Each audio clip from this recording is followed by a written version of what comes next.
Election commission अभी इसी electoral roll से 1.5 साल पहले चुनाव हुआ है। इसी इलेक्टोरल रोल के मतदाताओं ने पार्लियामेंट का चुनाव किया है। देश का सबसे बड़ा लोकतंत्र का जो सदन है उसका चुनाव किया है। प्रधानमंत्री का चुनाव इसी इलेक्टोरल रोल से हुआ है। आप कहते हैं कि वो ठीक नहीं है, तो क्या आप मान रहे हैं कि पिछला जो इलेक्शन हुआ था वो कॉम्प्रोमाइज इलेक्टोरल रोल से हुआ था? आप खुद ही फंस रहे हैं। और अगर आपने ये कह रहे हैं कि नहीं वो तो 2024 में हुआ था, 24 के बाद फिर रिवीजन होना चाहिए, शुद्धता उसकी और बेहतर की जानी चाहिए।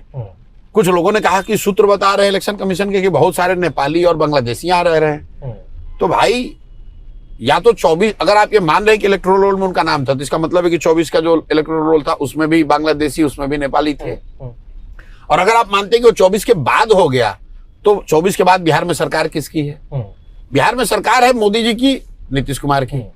तो आपके रहते हुए ये बांग्लादेशी और नेपाली और जो भी आप कह रहे हैं बाहर से घुसपैठी आकर बिहार में रह कैसे रहे? उन्होंने इलेक्टोरल रोल में अपना नाम जोड़ने के लिए आधार कार्ड कैसे बनवा लिया, राशन कार्ड कैसे बनवा लिया?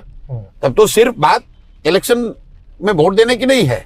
इसका मतलब यह है कि बहुत सारा वो चीज, वो बेनिफिट, वो लाभ जो कि बिहार के गरीब लोगों को मिलना चाहिए, वो नेपाली लोगों को या बांग्लादेशियों को या दूसरे घुसपैठियों को मिल रहा है। ये तो सरकार की बहुत बड़ी फेलियर है। तो इनको ये स्वीकार करना चाहिए। You can not have both ways भाई। या तो आप मानो कि जो इलेक्टोरल रोल 24 में था वो कॉम्प्रोमाइज था, या आप कह रहे हो कि 24 के बाद खराब हो गया तो उसकी जिम्मेवारी राज्य सरकार पे फिक्स करो। आप ऐसा नहीं कह सकते कि भाई 24 में जो रोल था वो ठीक था, अब आप नया इलेक्शन हो रहा है तो इसमें रोल खराब है, हम नया बनाएंगे। इसलिए लोग परेशान हैं।